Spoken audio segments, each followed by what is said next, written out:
নজরুল বলেছিলেন, খোদা হাত দিয়েছেন বেহেশত এবং বেহেশতি চিজ অর্জন করার জন্য, ভিক্ষা করার জন্য নয়। স্রষ্টার দান ভাণ্ডার সবার জন্যই উন্মুক্ত, কিন্তু সে দান শুধু মোনাজাতেই মিলবে না, অর্জন করতে হবে।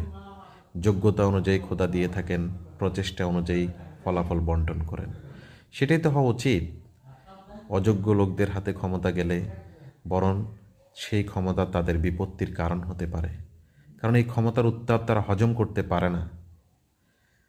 আপনাকে প্রচেষ্টা চালিয়ে যেতে হবে। পথে না বেরোলে কি পথ চেনা যাবে?